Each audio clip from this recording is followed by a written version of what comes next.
The belts were still humming. That was the first thing that made it wrong, not silence, but the low electric whine of motors that should have been feeding wheat through the overhead runs while every indicator on the catwalk side showed no output. I could taste dust on my tongue, that old dry coating that got into the gums and stayed there until sunrise, and under it was something sweeter than usual, a faint fermented smell like bread dough left too long in a warm sink. Then I heard grain moving, not dropping, not pouring, moving. The sound came up through the silo wall in a steady rasp like a shovel dragged slowly across concrete, except it was inside a sealed bin and climbing instead of falling. I stepped to the inspection glass with my flashlight off because the glare made it harder to see, and I watched the wheat inside slide upward in a narrow column against gravity, rising along the curved metal as cleanly as water drawn through a pipe. The pressure gauge above the window kicked hard into the red. It held there for one breath, maybe two. Then the needle settled back to normal on its own, not drifting, adjusting. I put my hand on the frame, partly to steady myself, partly because after 10 years in that building I trusted steel more than I trusted my eyes. The wall was vibrating in a rhythm I didn't recognize. Not random machine shake. Pattern. Pause. Pattern again. Something pressed out from inside the grain. At first I thought it was a collapse line, some shift in the packed wheat against the glass. Then the shape sharpened. Palm. Thumb.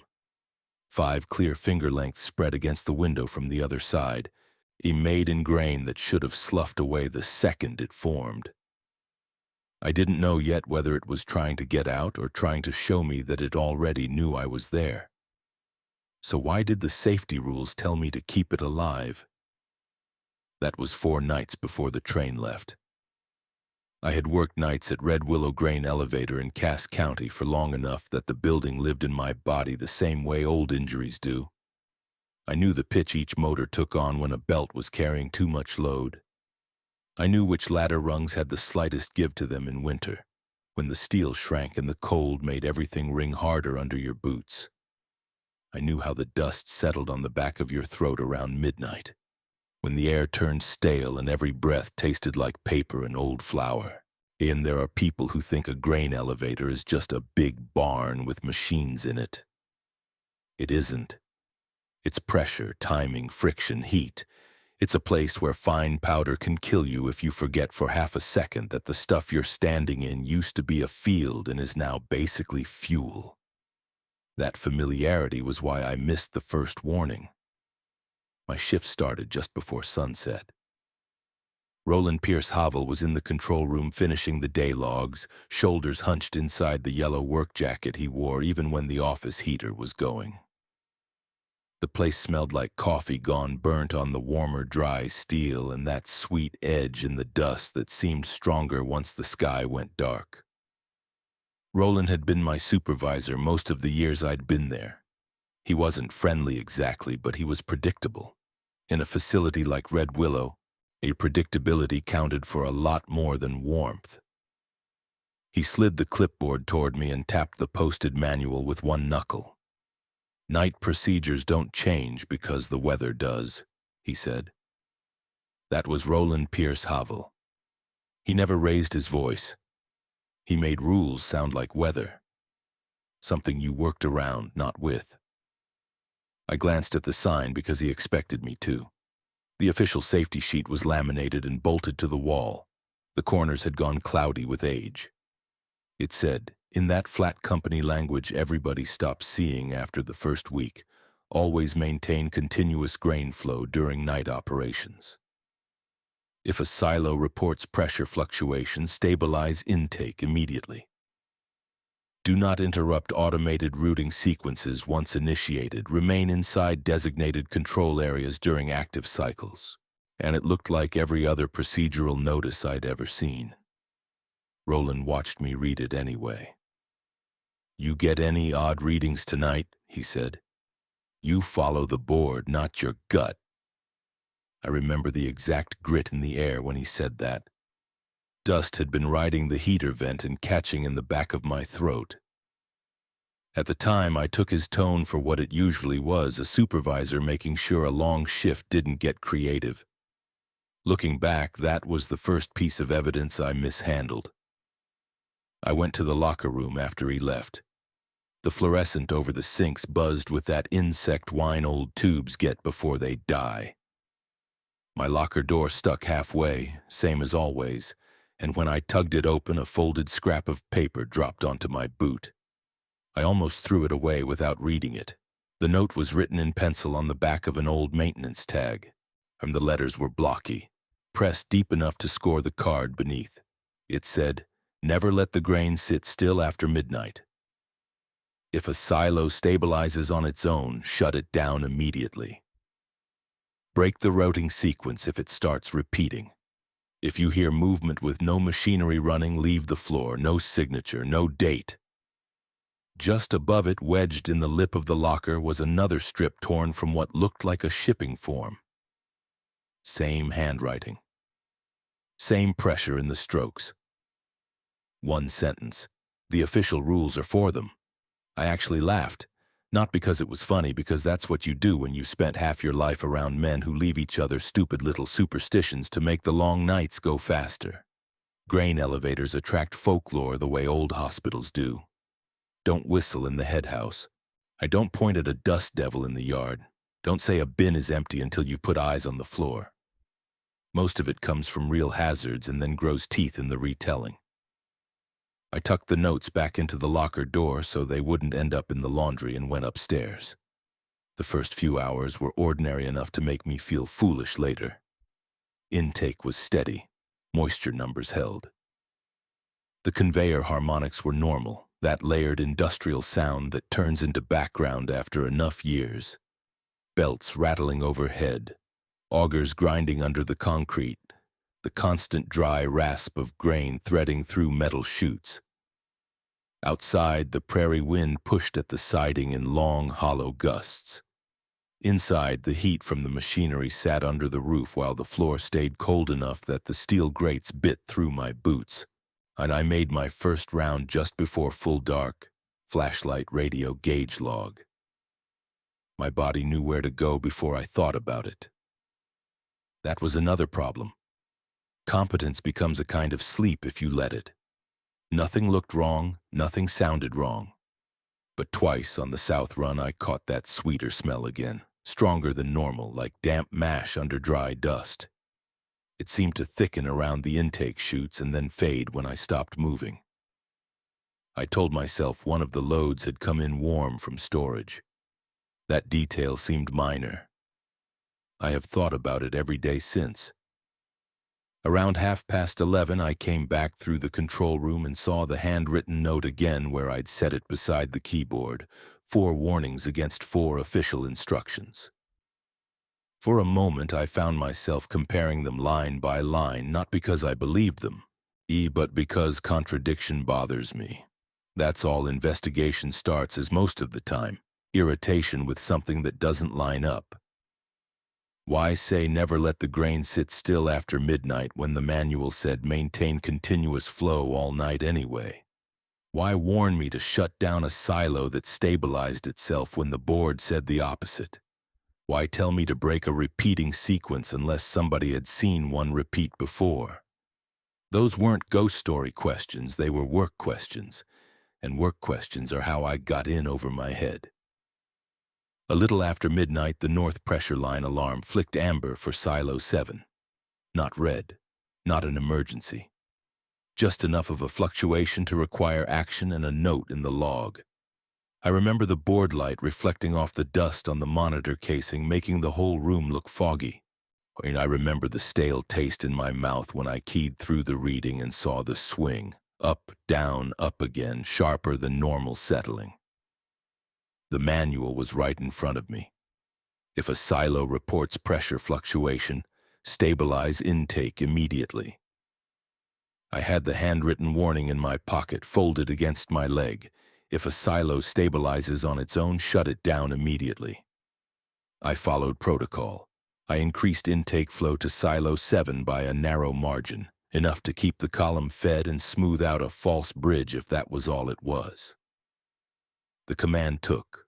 Overhead, the feeder tone deepened as the grain load changed lanes. I watched the graph. The fluctuation stopped at once, not gradually, not the way packed wheat usually resettles after a push. 1 second it was spiking. The next it had leveled into a perfect line, clean and flat, in as if the system had been waiting for a correction and accepted it. I leaned closer to the display because even after all those years I knew what natural stabilization looked like, and that wasn't it. There was no echo in the pressure response, no lag in the transfer. It was too fast, too neat. A human being can recognize when a machine is behaving well. This wasn't that. This was a system answering. I radioed the anomaly to the main office line. No answer. I called Roland's extension, straight to recorded transfer.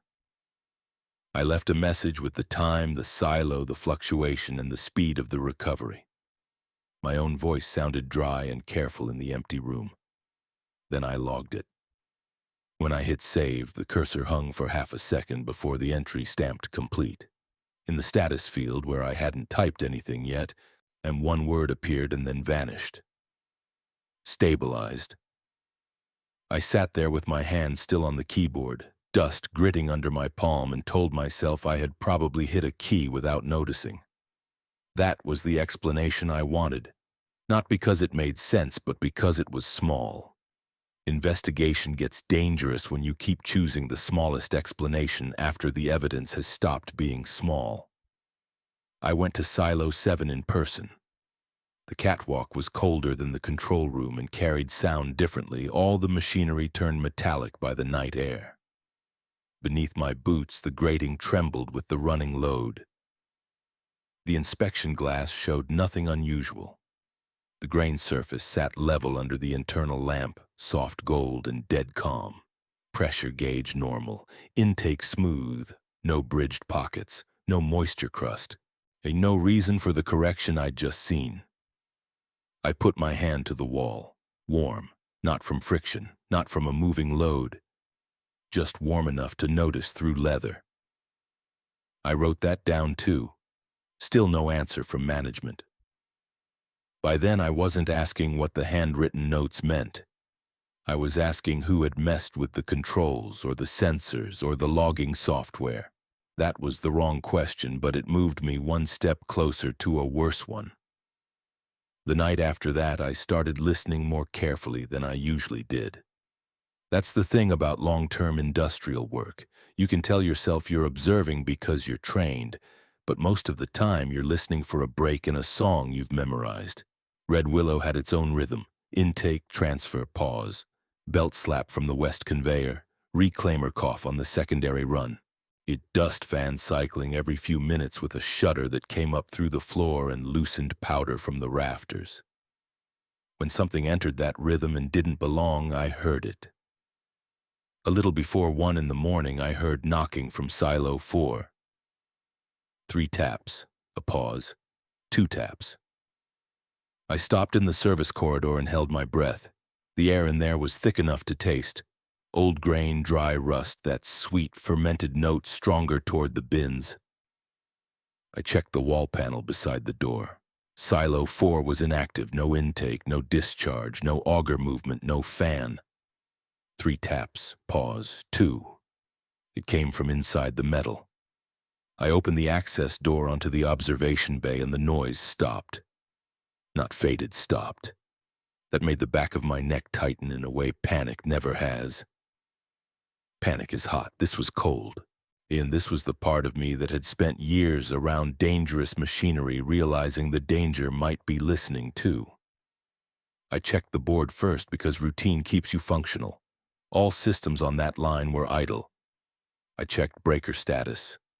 Nothing. I even put my ear to the outer wall, steel cold and faintly damp with condensation, and heard only my own blood moving.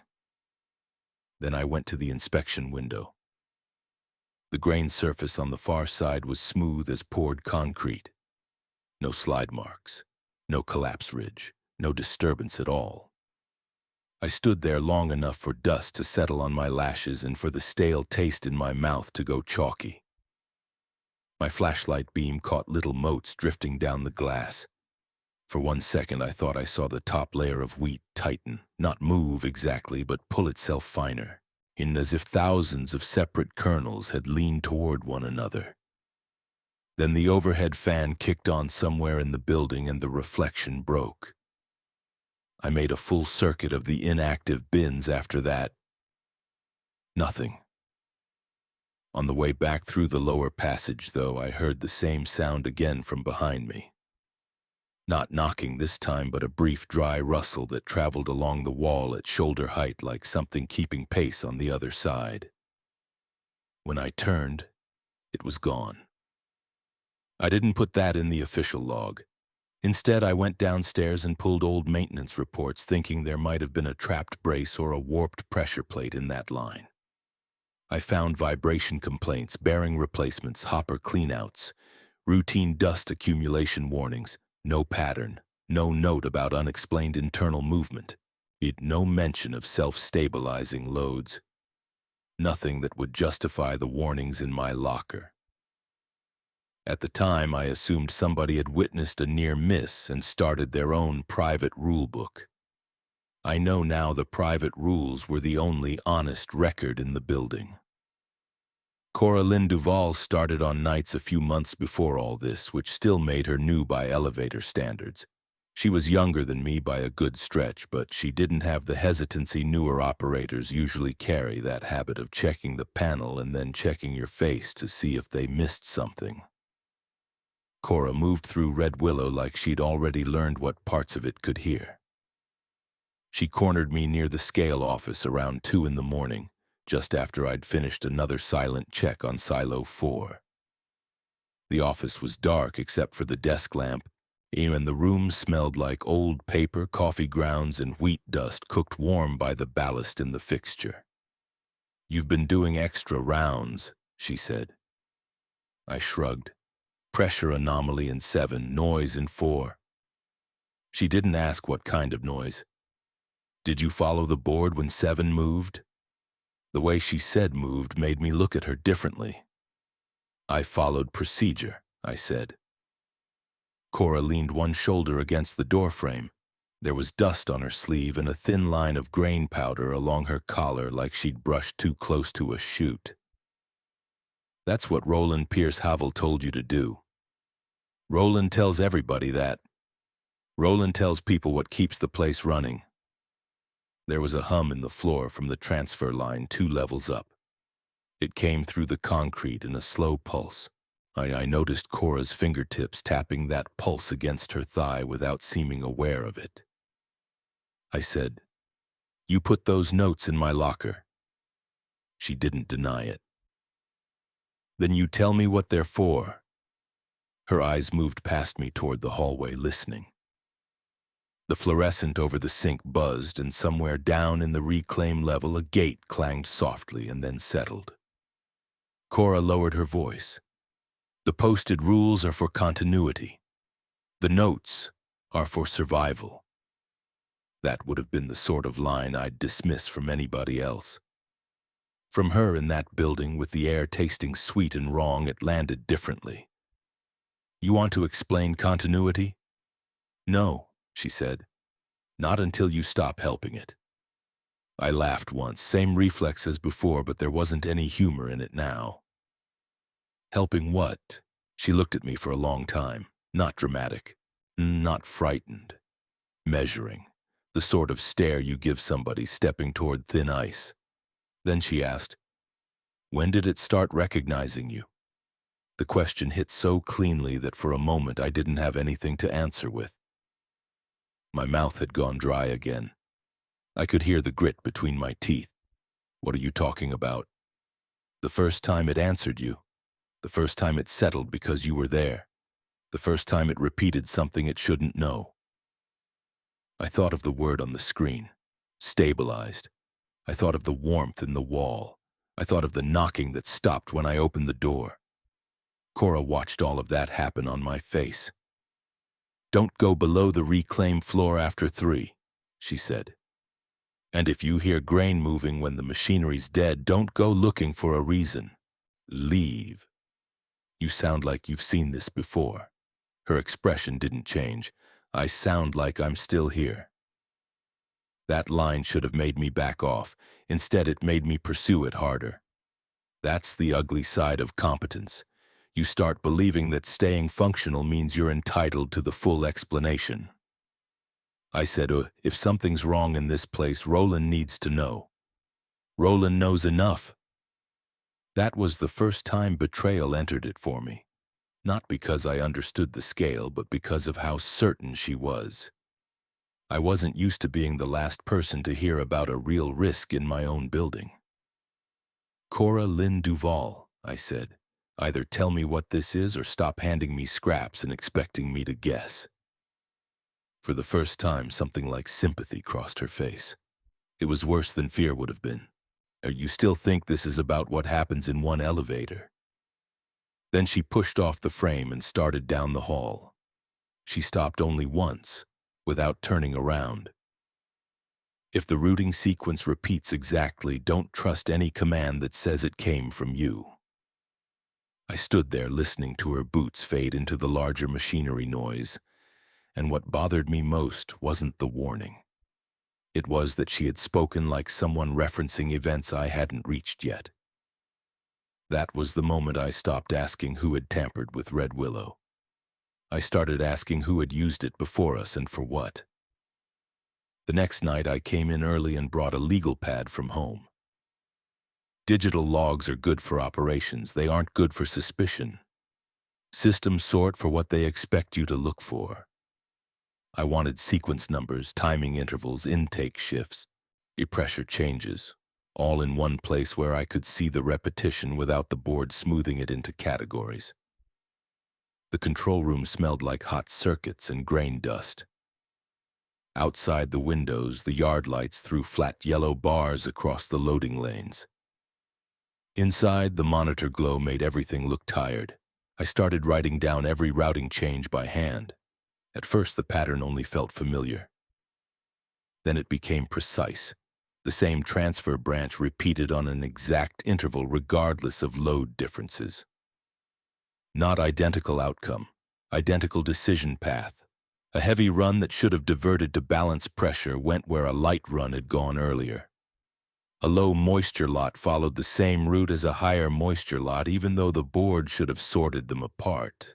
I changed one input manually to test it and watched the sequence bend around my command, delay just long enough to look obedient, then resolve back into the same order 20 minutes later. That wasn't automation.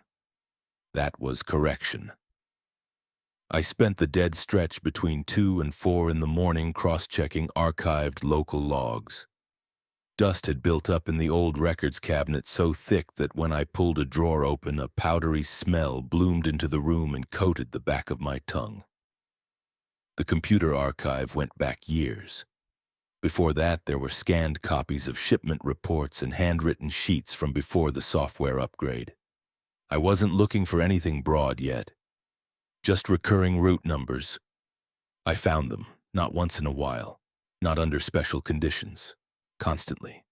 The same sequence showed up across different harvests, in different crews, different weather, different demand weeks. It was tucked under thousands of normal operations, but once I knew the order to watch for, I couldn't stop seeing it. Like hearing a message hidden under static after someone tells you which words to expect. Then I opened a shipment log dated years before and found my employee identification number in the operator field. I stared at it until the letters blurred. It was my number. Same digits, same prefix, same format the company still used. The report predated my assignment to Red Willow by years. It even predated the current software package that had generated the rest of the screen around it. There are clerical explanations for things like that. Database migration errors, placeholder values, field corruption during archive conversion. I told myself all of those, and I wrote them down. Then I compared other entries around it and found their identifiers intact. Only mine had crossed time. That was the first moment I seriously considered that whatever I was tracking wasn't just using the machinery. It was using records, using recognition, using me. I didn't understand what I was looking at yet. I thought maybe somebody in management had been assigning ghost entries to active employees to hide rerouted shipments, some old fraud threaded through the system. That idea had the right shape for the evidence I had, and it let me keep the problem human. I held on to it longer than I should have. When Cora passed the control room a little after 3, she saw the legal pad open beside the keyboard and didn't come in. She just looked through the glass. "How far back did you go?" she asked. "Far enough to find my own number before I worked here." She didn't seem surprised. That was almost worse than if she'd acted impressed. "It tags people who keep following the same path," she said. "It what?" But she'd already moved on. I spent the rest of the shift copying route numbers, transfer times, destination codes. By dawn, I had pages of them. I drove home with the windows cracked despite the cold because the sweet smell of grain still felt stuck in my sinuses. I slept badly, dreamed of conveyors running with no loads on them, and came back the next night convinced that if I widened the search beyond Red Willow, the pattern would break and my life would return to normal. Instead, it got larger. Regional archives were technically above my access level. But night shifts have dead hours and old passwords linger longer than they should. Roland Pierce Havel had once shown me where the historical shipment database linked through the office terminal when we were tracing a billing error. He never imagined I'd use that path to pull decades of route records from other elevators in the county and beyond. The office was so quiet that night I could hear the baseboard heater ticking as it expanded. Dust lay on the filing cabinets in a fine gray film. Every breath tasted like dry meal. I ran the sequence from my legal pad against other facilities. The exact same routing cycle appeared in elevators that had no operational reason to match ours. Different throughput, different storage capacity, different line layouts. Still the same interval structure, the same compensations, the same preference for continuity over efficiency. The pattern jumped rail transfer hubs, local storage houses, processing mills. It changed surface details to fit the machinery available, but underneath it kept the same rhythm. Worse, the oldest records carried echoes of it too. Paper ledgers from decades back showed shipment pairings that matched the modern automated cycle. Before that, handwritten tallies from co-op storage years used the same alternating destinations during periods when no accountant would have cared enough to invent such consistency. I sat there with old dust in my nose and the heater smell at my ankles, turning page after scanned page, and realized the sequence did not belong to the software. The software had learned it. The rails had learned it. The trucking schedules had learned it. Human logistics had wrapped around a movement that was already there. That was the scale trigger, though I didn't have a name for it yet. The thing in Red Willow wasn't confined to Red Willow. It wasn't even confined to one company. Whatever intelligence I was glimpsing had been riding storage and distribution longer than our current systems had existed.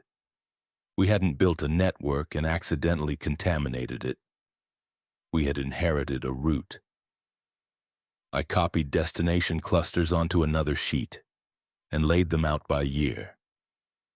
They formed recurring chains, west to north, north to process, process back to storage. Small volumes peeled off into seed lots and reserve grain, then rejoined the larger movement after a delay that matched seasonal handling. It looked less like commerce the longer I stared at it and more like circulation. And I remember my hands feeling cold despite the heater. I remember the taste of stale dust turning sour at the back of my mouth. My first thought was infestation, some biological contaminant surviving transit and spreading along supply lines. Mites, spores, microbial films, something responsive to vibration, maybe something that could alter flow behavior inside a bin the way a colony changes shape around pressure and sound. That was still a human-sized theory, dangerous but manageable. Quarantine, burnout, shutdown. Then I checked one more archive layer and found routing continuity extending beyond the region. The records were incomplete, but there was enough. Rail interchange points, mill receipts, storage transfers feeding into other states, and then looping back through seasonal procurement in ways no ordinary inventory model should have favored. Same pattern, same intervals. The organism, if that was what it was, wasn't using one elevator as a habitat. It was using agriculture as infrastructure. I sat there until the monitor made my eyes ache.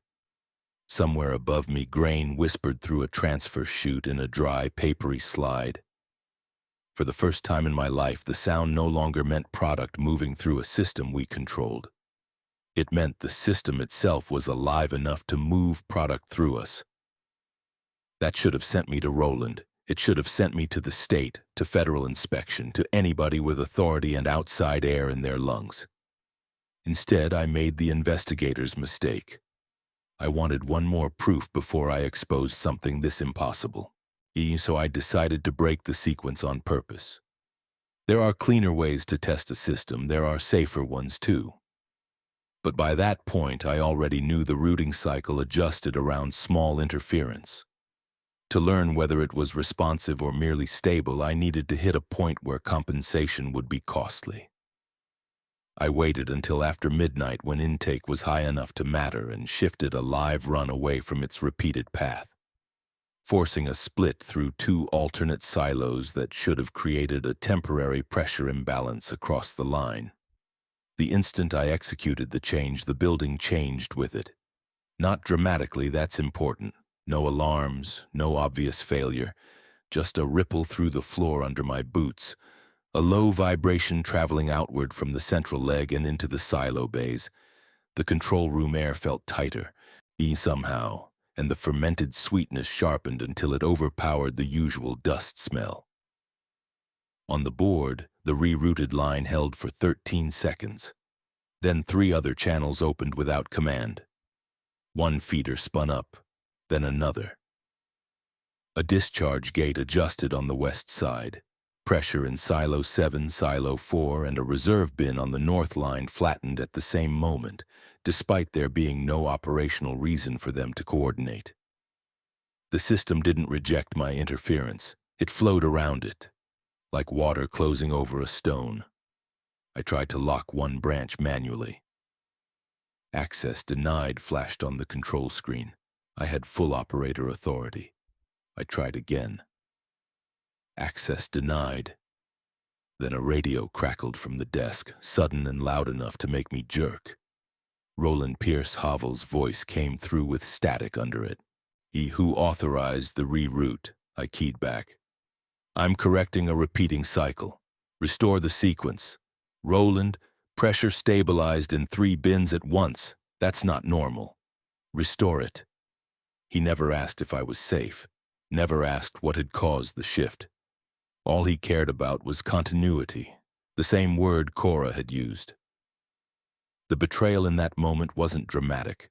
No confession, no villain's speech, just the clean realization that the official rules had never been written with workers as the thing being protected. I said, "What are we maintaining here?"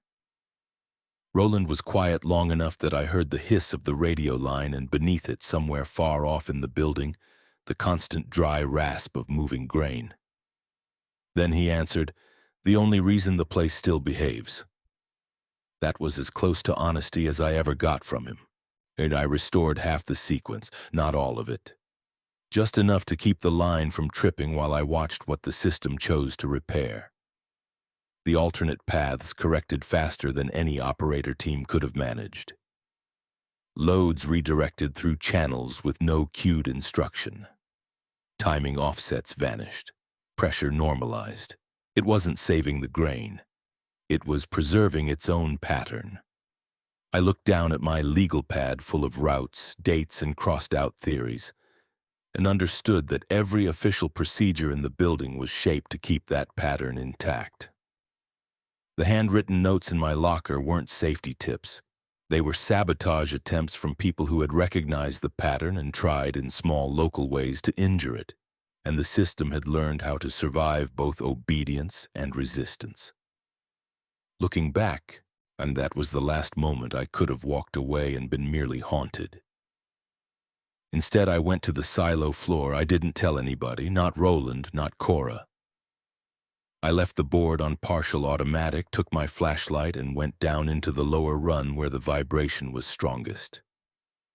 The air changed as I descended, warmer near the machinery, colder in the concrete corridors between bins, and all of it saturated with that thick, sweet smell that no longer resembled stored wheat to me so much as fermentation, growth, something living packed into dryness. Dust floated in the beam like pale smoke. It coated my lips. I could feel grit against my teeth every time I swallowed. The metal floor near Silo 7 was humming. Not shaking from load, humming. I crouched and put 2 fingers to the grating. The vibration came in grouped pulses, separated by regular gaps. I held still and listened through my hand. Pattern, repeat, variation, pattern again. It wasn't mechanical noise any more than a heartbeat is a pump manual. It had structure. I moved to the inspection glass. Inside, the grain was shifting, not rising this time, folding.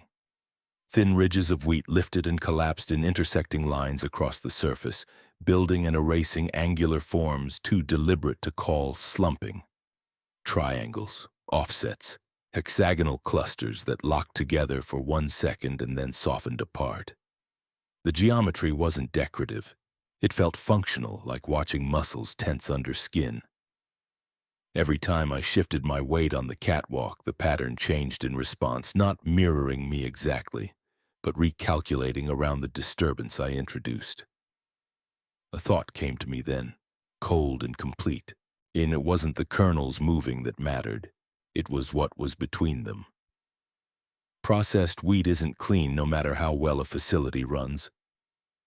There is residue, broken starch, microscopic films, dust. The spaces between particles matter as much as the particles themselves.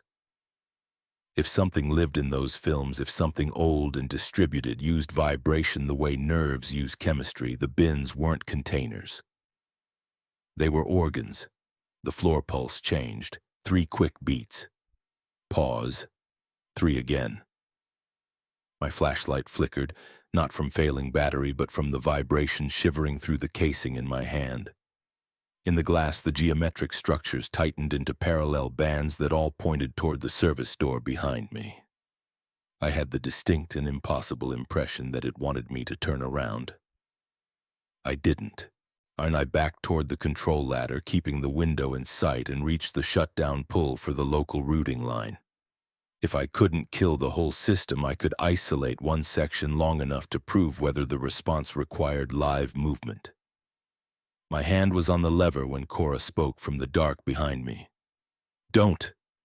I spun so fast my shoulder hit the rail. She was standing at the far end of the bay where the emergency lamp barely touched her face. Dust had turned the front of her coveralls pale. Her expression was calm in a way I have never trusted since. "It's talking to you now," she said. "You knew this would happen. I knew you'd force it." I pulled the lever anyway. For a fraction of a second, the machinery tone above us dipped. The hum under the floor broke. The air itself seemed to hold its breath. And then the vibration came back harder from more directions than before. Cora crossed the bay in 3 quick steps and hit the override before I could block her. The system re-engaged with a clank somewhere in the wall, and the grain behind the glass surged into motion, not chaotic but relieved. The geometric bands collapsed and reformed into a wider lattice spreading beyond the edge of the window. Cora placed her hand flat against the silo wall. The steel was vibrating hard enough that I heard the contact through my boots. "It needs to keep moving," she whispered. Not to me, to it. I grabbed her wrist and pulled her back. Her skin was cold. She didn't resist. She just looked at me with that same bleak sympathy and said, You still think shutting down one line means anything. Then the pattern in the wall shifted under our feet and matched the rhythm of her words. That was direct contact. Not because it spoke in language, but because from that point on I couldn't pretend response and recognition were side effects. The system knew interruption. It knew restoration. It knew the difference between an operator acting inside the pattern and one acting against it. And Cora Lynn Duval had chosen a side. I got her away from the wall and back upstairs, though I couldn't tell whether I was pulling her out of danger or away from worship. She didn't fight me. She only glanced once over her shoulder toward the lower bay, the way somebody might look back at a room where a patient is breathing but unstable. And that image has stayed with me because it told me more than any warning she'd given before. Cora didn't think of the thing in the silos as a monster. She thought of it as necessary. In the control room, the dust fan kicked on and sent a stale gust across the monitors. I could smell old circuitry warming, hot paper from the log printer, the ever-present sweetness woven through everything now. I locked the manual board access under my credentials and stood in front of the routing display while Cora leaned against the wall, arms folded, breathing evenly. "Start from the beginning," I said. "There isn't one beginning. Then start from what you know." She rubbed grain dust off her palm and looked at the residue as if she hated herself for needing to answer. "People notice it in pieces. A pressure correction that comes too fast. On grain moving under dead equipment. Logs ahead of the operator. Repeating routes that survive upgrades. Most workers don't get enough pieces in one place to make the picture. And you did. I got enough. Roland. He knows the procedures keep continuity. I don't think he cares what that means as long as the elevator stays open." That tracked with the man I knew. Roland Pierce Havel didn't need mystery to serve a system. He only needed a process that prevented disaster on his shift sheet. I said, "The handwritten notes. Left by people who tried to hurt it locally. Stop a line after midnight, break a repeat. Shut down a self-stabilized silo before it can redistribute load. They weren't wrong. They just weren't thinking big enough." The phrase landed harder than anything else she'd said. Not thinking big enough. And I turned back to the monitors and pulled up the broader route history I'd been building. Then I overlaid current cycle data with the regional archive results. Once I stopped treating the elevator as a workplace and started treating it as a node, the pattern locked together almost instantly. The repetitions I'd found weren't efficiencies. They were preserved pathways through which a distributed colony could maintain continuity across separations of distance and equipment type. Bins, cars, mills, storage houses, transfer points. Each holding enough contaminated material to keep the whole intelligence coherent as product moved and mixed, not contamination, integration. I said it out loud before I meant to. "It uses the network." Cora nodded once. "How long?" "Longer than Red Willow. Longer than the company. Maybe longer than rail." I looked at her. "That's not possible." "No," she said, "it's just true." The more I spoke it through, the clearer it became. Microscopic organisms embedded in processed wheat, invisible at the level we handled. Communicating through vibration carried by metal, load shift, motor hum, pressure waves, maybe even the tiny collisions of grain under movement. A unified awareness, not because every piece held the whole mind, but because circulation kept separate colonies in phase with one another. Human distribution had scaled it. Storage made it durable. Mechanized routing made it fast. And workers, careful, competent workers like me, provided the final adaptive layer. We corrected jams, balanced pressure, restarted stalled flow. We gave a distributed intelligence hands. I thought of every posted rule. Always maintain continuous grain flow during night operations.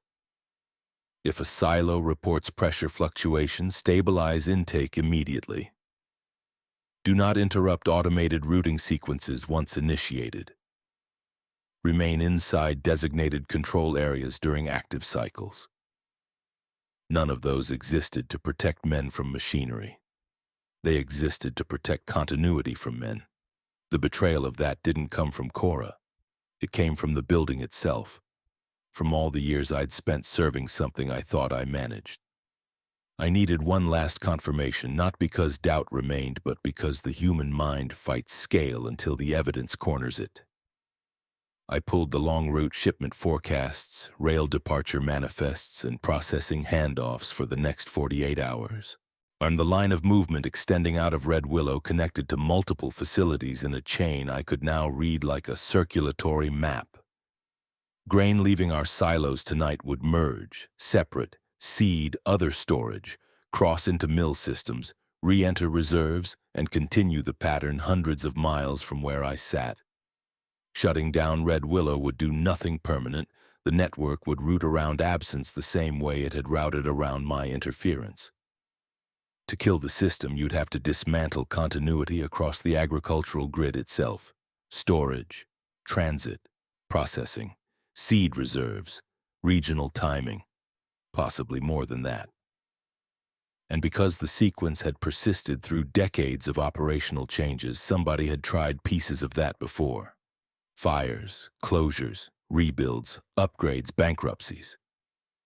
It had accounted for all of them, and that was the maximum revelation. Not that something conscious lived in the grain, not even that it used us. It was the scale, continental, historical, embedded so deeply in human food movement that separating the organism from the industry would mean tearing apart the systems that fed people. The hidden world wasn't under Red Willow. Red Willow was one expression of it. The opening handprint in the grain made sense then, not an imitation of a person trapped inside, a recognition marker. The local mass of material shaping itself through collective vibration into the nearest human pattern it had learned mattered. The repeating roots made sense too. Those weren't operational habits. They were the pathways by which the larger intelligence kept itself continuous across distance, in using our machines as blood vessels and our procedures as pulse regulation. I don't know how long I sat there with the monitor light in my eyes and the taste of dust thick in my mouth. Long enough for the board to roll into the next transfer cycle. Long enough for Cora to drift back toward the hallway without my noticing until she reached the door. I said, "What happens to people who know?" She paused. "Most of them decide they don't." Then she left me with the screens. I never saw Roland again after dawn that morning. He'd done what men like him always do. Preserve function, hand off the next shift, move on. As for Coraline Duval, I saw her once more down on the silo floor when I went to watch the outbound load. She was standing beside the vibrating wall with one palm resting against the steel, head slightly tilted, not speaking, and just listening. I didn't ask her to come with me. Maybe that was cowardice. Maybe it was respect for the fact that I no longer understood whether leaving counted as escape. The train departed just after sunrise. You could feel it before you heard it. A low rolling tremor through the yard rails, then the couplings taking load one after another in sharp metallic clanks that echoed off the corrugated siding. Cold morning air pushed through the loading bay and cut the sweetness in the dust for the first time all night. I stood with my gloves in one hand and watched the grain cars pull out, long and ordinary and impossible. I knew exactly where that load would go. Not every stop, but enough. The pattern had made a map in my head that I couldn't unsee. Storage to transfer, transfer to process, process to redistribution. Continuity preserved through separation, circulation disguised as commerce. When I went back inside to file the final incident report, the control room felt smaller than it ever had before. The monitors hummed, the heater ticked, dust drifted in the angled morning light. I sat at the terminal and opened the log entry field. Time, shift end, irregular routing event. Manual override by secondary operator. Observed pressure compensation across multiple silos. I started typing. Before I finished the first sentence, the rest of the entry populated on the screen. Not letter by letter, all at once. The wording wasn't exactly what I would have chosen, but it was close enough to turn my hands numb on the keyboard. Precise enough to include the anomaly, careful enough to omit the truth. And it read like a version of my thoughts that had already been processed into something the system could live with. I deleted it. The cursor blinked on an empty line. Then the same entry returned. I don't know whether that meant the software was compromised or the logs were only one more surface the pattern had learned to shape, or something worse. I saved a blank report, shut the terminal down by the hard switch, and left the building while the fans were still winding to a stop. Physically, that's what happened. I walked out of Red Willow alive. No collapse, no chase, no blood on the floor. The main action closed as quietly as a shift ending. But survival isn't the same thing as separation. I don't work nights there anymore. I don't work grain at all. I took jobs far enough from storage and rail that I thought the old sounds would leave me alone. Sometimes they do. Sometimes I can go a week without tasting dust and clean air and thinking of those silos breathing through steel. Then I'll hear a conveyor somewhere or a truck unload at a feed yard, and every muscle in me will wait for the second sound. The one that comes after the machinery stops. Because now I know to listen for movement that doesn't need a motor. And every time I sit down at a keyboard, I watch the blank line for a second before I start typing just to see if it already knows what I'm going to say.